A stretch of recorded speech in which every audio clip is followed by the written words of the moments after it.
the feminization of men. So let's break it down. Let's start with the first one, which is what? Institutions. In this case, your educational upbringing, higher ed, sort of the way that that information permeates through a feminine lens and ultimately lends to the idea, right? You, for example, will have female teachers. The university is generally cuckish, unfortunately, regardless of where the information is coming from. It's very cuckish. You also have sort of like the single mom phenomenon kind of creeping in as well, absent fathers, right? And I remember in particular, I mean, this thing still haunts me to this day. I was in the fourth grade. I did not do my definitions homework. And what did the teacher do, Miss Lessing? What did she do?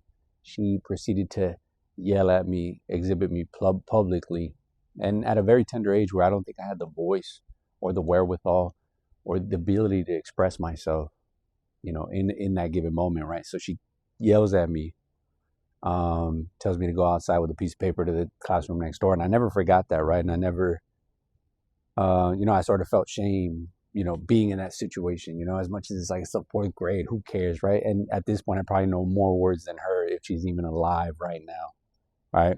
But that was like sort of my induction into sort of like the feminization of the mind, right? I got punished severely for being rebellious and wanting to play outside. Forgive me.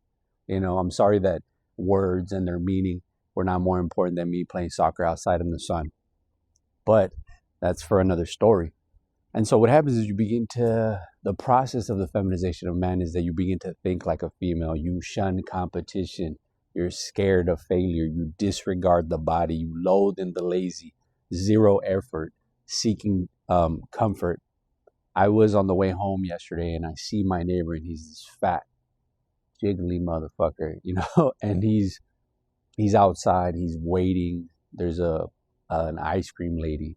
She's hustling more than him, right?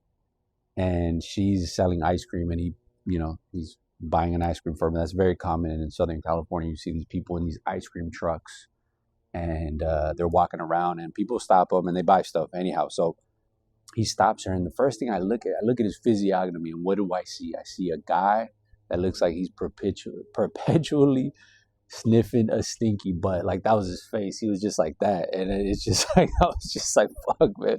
Physiognomy doesn't lie, in this case. Okay, so the other thing is, all right, one is institutions, right? Be weary of that. Number two is just the environmental circumstances we're in, right? The air, the water, the soil, right? There's tons of hormone disruptors out there that are sort of encouraging this cultural castration, symbolically, physically, hormonally. And I think it just breaks dudes down, dudes that are already not built for anything of any struggle whatsoever, right? Because our conditions, how we were born, have already kind of weeded a lot of strength out of us.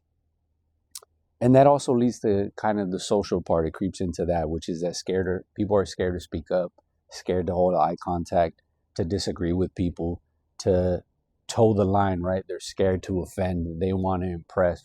It's that whole mentality of wanting everyone to like you, that people pleaser mindset that a lot of women have, and typically now a lot of men have as well.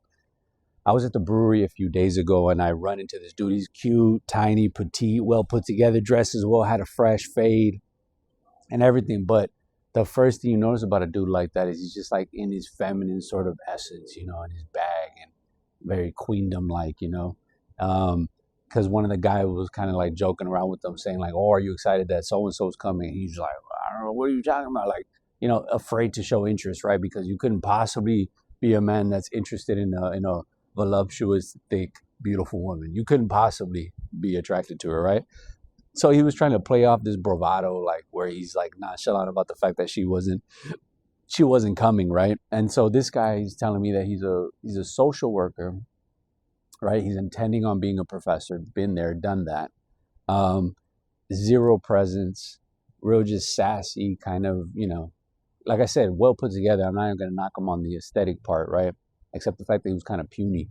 But he kind of just leaned into that sort of feminized sort of expectation of what it is to be a man from the feminine lens. And he fell for that. And I feel bad for him. But the other thing is too is then you come up across dudes that are also very much in that same scenario. Dudes that are married that kind of just like, they kind of just go along, get along with the way that the program is from the wife or the spouse or the partner, as they like to say nowadays. So that's a big part of it as well. And ultimately, what is the results of this, right? Let's look at the results, because God, are they jarring? So the first thing you have to think about is this: is what now? What should we expect to happen in the future? This is sort of what I think will happen. Is I think there's going to be a massive overcorrection. I think sort of the whole Trump election and him winning was sort of synonymous with that pushback, right? That we're going to start seeing from dudes and try to reclaim their masculinity to whatever capacity, right? So there will be that. And I think people are tired of the political correctness. I think the problem is now is a lot of dudes are at that point where they don't even know where to start. Like, how do you begin to unpack the fact that you've been sort of, on this track? Because I was one of them. I was once the kind of guy that wanted to be around women all the time, and was used to being around women, and didn't necessarily grow up with a father figure or a mentor to sort of guide me and show me what a positive masculine figure was like. That was a big part of it, right? That sort of took me a long time to figure out myself and figure out how I should think and my attitude towards life and the way that I should operate and sort of my schema. And once I sort of made the transition, you sort of, you stumble along the way. Maybe you fall into a little bit of misogyny, things of that nature. And then you kind of figure it out and you realize that women aren't the enemy, right? It's all in you. But anyhow, it's for another video. It's just so that you're aware of the circumstances, the building blocks of how the feminization of man works. You begin to unpack those, and then we can move forward and see what we can do about it if you're in that position, if you were in the position that I was once in, and how you can get out of it, make a way out, and carve out a new person, right? And self-destruct in the most positive way possible to find out who you really are, right? Away from all this cacophony, all this nonsense, all this noise, all this white noise. Get away from it. Anyways, see you in the next one.